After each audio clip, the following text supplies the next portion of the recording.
ایصال ثواب میں لوگ قرآن خوانیوں پہ زور لگاتے ہیں زیادہ.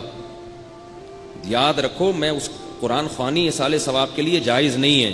انفرادی طور پہ قرآن پڑھنا جائز ہے، اجتماعی طور پہ لوگوں کو قرآن پڑھنے کے لیے بلانا یہ جائز نہیں ہے، کیونکہ عبادت میں اگر اجتماع ثابت نہ ہو تو پھر اجتماع کرنا یہ بدعت بن جاتا ہے. ایصال ثواب کے لیے اجتماعی قرآن خوانی صحیح نہیں ہے. میں جب ایسی باتیں کرتا ہوں تو بعض لوگ مجھے کہتے ہیں کہ یہ وہ نہیں ہے. ٹھیک ہے نا، وہ سمجھتے ہیں. بہت سے کہتے ہیں یہ دیوبندی نہیں ہے، بہت سے کہتے ہیں یہ پنچپیری ہے، بہت سے کہتے ہیں یہ پتہ کیا ہے، بہت سے کہتے ہیں کیا ہے. بہت سے میرے بیان نہیں سننے آتے اس چکر میں. جو مرضی بول دو. آئی بات سمجھ میں؟ میرے اکابر، مجھے ایک دفعہ پنجاب سے کسی نے فون کیا، آپ سنیں کہ آپ تو پتہ نہیں کون سے فرقے میں چلے گئے ہیں، عجیب عجیب سی باتیں کر رہے ہیں آپ، تو آپ ذرا اپنا شجرہ بیان کریں روحانی. میں نے کہا میں حضرت مفتی رشید احمد صاحب رحمہ اللہ کا نالائق شاگرد ہوں.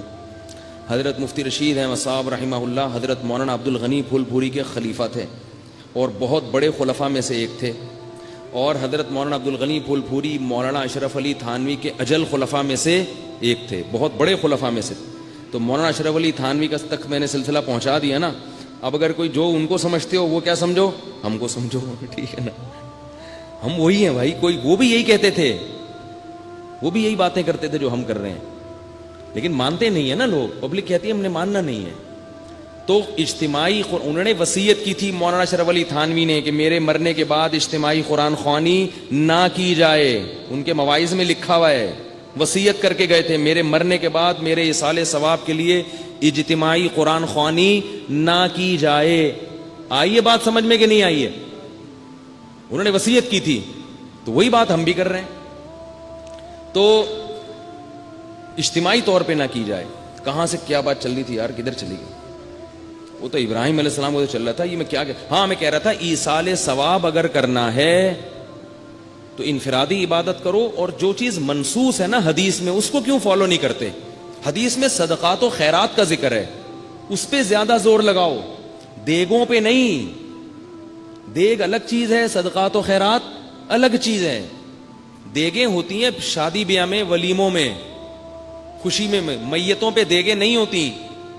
صدقہ کرو، صدقہ چپکے سے اپنی ماں کے اپنے باپ کے ثواب کے لیے کسی غریب کو پیسے پکڑا دیا کرو. کسی مدرسے میں دے دیے، مسجد میں لگا دیے، کنواں کھدوا دیا. پیسے خرچ کرنے کے لیے تیار نہیں ہے آج کا مسلمان. روکڑا خرچ کرنے کے لیے قائد اعظم سے ویسے بڑی محبت ہے، ٹھیک ہے نا، لیکن قائد اعظم خرچ کرنے کے لیے تیار نہیں ہے. کہ جس نوٹ پہ قائد اعظم بنے ہوئے ہیں اتنی محبت ہے، کہتے ہیں یہ ہم اپنے سینے سے قائد اعظم کو لگا کے رکھیں گے. تو قائد اعظم نے یہ تھوڑی کہا تھا کہ مجھے سینے سے لگا کے رکھو. قائد اعظم نے بھی تو یہ کہا تھا نا قوم کی خدمت کرو، تو بھائی کرو نا خدمت. تو